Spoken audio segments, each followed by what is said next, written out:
August 7th, 1994. In Oakville, Washington, rain had begun to fall during the middle of the night, around 3 a.m. to be precise. Though rain was common in this town during this time of year, it wasn't water that was falling from the sky. Instead, what fell were tiny droplets of clear gelatinous goo. This ultimately came to be known as the Oakville Blob Incident. During a period of 3 weeks, these mysterious blobs rained on Oakville for a total of 6 times. Even more strangely, it had been reported that coming into contact with these blobs made some people ill for 2 to 3 months. I got sick, my wife got sick, my daughter, everybody that lived here got sick. The symptoms that followed included vertigo, troubled breathing, blurred vision, and nausea. The pets that came into contact with the blobs also fell ill, and many of them unfortunately died. The residents of Oakville naturally wanted to get to the bottom of this strange mystery. What exactly was this stuff that was making everyone sick? With many people becoming hospitalized, samples of the blobs were sent to the hospital lab technicians, where they underwent analysis. Their findings were shocking. The blobs contained human white blood cells. They had also identified a type of bacteria present in the samples that normally resides within the human digestive system. Though they couldn't identify what the blobs were exactly, they may have found where the blobs had originated, inside humans. This made many to believe that perhaps airplanes that passed over Oakville had dumped human waste onto the town. However, this theory falls apart rather quickly because airplanes aren't allowed to just dump their waste while flying. Instead, it's taken out upon landing. Furthermore, airplane waste is dyed blue, while the blobs are clear in color. During this time, Sonny Bartcliff's mother, Dottie Hearn, came into contact with the blobs on their farmhouse, and sure enough, she fell ill.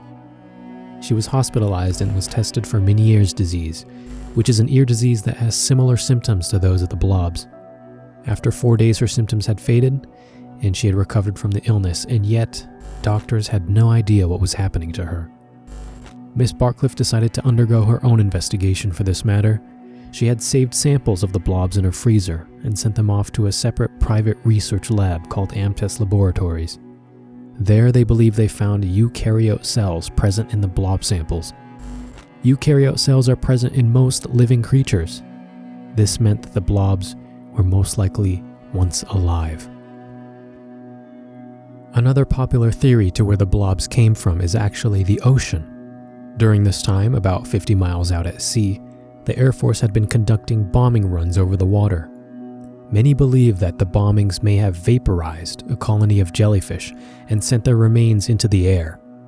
The jellyfish remains were small enough to be carried over Oakville to then fall back down in the form of rain. This theory seems promising, considering that the Air Force confirmed their bombing actions near Oakville during that year around the incident. This might also explain why the blobs showed signs of eukaryote cells. However, this theory fails to address how the residents of Oakville became sick from contact with the blobs. It also doesn't explain how human white blood cells were found in the samples either. Ultimately, the Oakville Blob Incident currently remains a mystery. Many residents became sick, but no one died from their symptoms. Though some pets seemingly died through contact with the blobs, some residents say it might just be a coincidence.